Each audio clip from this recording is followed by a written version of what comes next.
dying like a hero. It's the next chapter. Chapter 18. Meanwhile, back up at the Berserk treetop village, Fishlegs was having his own problems. Alvin had insisted that he should be the next to go. "Good luck, Fishlegs!" shouted Muggsley Hotshot, the hero, as Fishlegs' cage was winched over the green abyss. "Remember, you die a hero and a fiancé of Tantrum O'Ugly." First fiancé. "You betcha." Second fiancé. "Too right." Third fiancé. Third fiancé. "Too right." Fifth fiancé. "Yes, sirree." I die a hero," muttered poor Fishlegs. Oh, terrified Fishlegs as the scarers swarmed 6 deep round his cage, shrieking, "He's going to die! He's going to die! Ah, I die like a hero for Thor's sake!" "Ha ha ha ha ha!" roared the watching Berserks. "Look at all those scarers! He's terrified!" "Oh, please, just let me die a hero," said Fishlegs to himself, "and not a big joke." To Fishlegs' immense surprise, he heard what he thought was the sound of Kamikaze's voice, shouting louder than all the rest, which would be typical of Kamikaze if she had a particularly penetrating pitch when she wanted to be heard. "Sing!" shouted the voice that sounded like Kamikaze. "Sing your tribal anthem!" And Fishlegs remembered that Hiccup had done just that when he was about to die on the slopes of the volcano. That was in How to Twist a Dragon's Tail. But what tribal anthem should Fishlegs sing? Where was he from? Who knew from whence Fishlegs' lobster potters set sail 13.5 years ago? Again, Fishlegs found out who he was while sitting in the dark in a moment of dreadful peril. "I'm a hooligan," thought Fishlegs, "by adoption, if not by birth." And he began to sing the hooligan tribal anthem, which he discovered for the first time was strangely appropriate to himself. "I didn't mean to come here, and I didn't mean to stay. It's just where the sea wind blew me one accidental day." Oh, that always makes me cry, that anthem. I don't know why.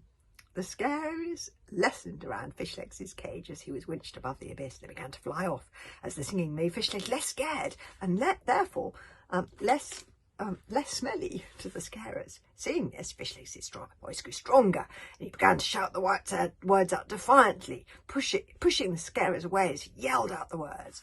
"It wasn't where I meant to be, and it wasn't where I had my start, but now I'll never leave these rain-soaked bogs, because Berk is where I left my heart." Seeing the scarers leaving the cage in great grey drifts, gradually the Berserks stopped laughing. As the cage moved lower down, the last of the scarers rose up like butterflies, leaving Fishlegs clearly visible, chest out, shouting the words at the top of his voice.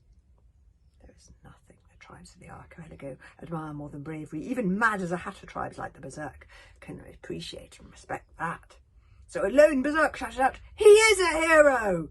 And the Berserks and the fiancés began to cheer with rapturous applause and appreciative howls as the cage moved inexorably lower, taking Fishlegs to what everybody thought would be his doom. And that was when it happened. A great shaking below them all. Massive trees of a circumference as broad as a house shivered like grasses in a meadow, sending the sure-footed Berserks raining down, screaming. Unsure-footed Berserks raining down, screaming into the green abyss below. "What's happening?" screamed Kumungus as the trees heaved and creaked, and the whole forest seemed to lurch beneath them in a slow green wave. "Is it an earthquake?" "I don't know," the fiancé before last yelled back, taking a strong grip of the bars of the cage. The jungle trembled to the excruciating sound of trees being torn out by the roots, and then right before their unbelieving eyes, through the green canopy below, thrust an impossibly large dragon's head, mouth open wide in a magnificent roar. It broke, screaming through the canopy as if it was breaking out of its egg. Another wild and terrible scream, mighty trees crashing down all around it, and the mighty dragon burst out of the forest, blotting out the moon, began to beat its torn and ragged wings, and the wind sent a hurricane blast through the trees before the great creature launched itself up and into the air. For Thor's sake, whispered Fishlegs, shading his eyes as he looked upwards at the great dark cloud of a dragon above. For Thor's sake! And on its back, perched high on the back of the great creature, was the first human being to ride the Dragon Furious in over 100 years. It was Hiccup. There he is. Dragon Furious. It's hiccup.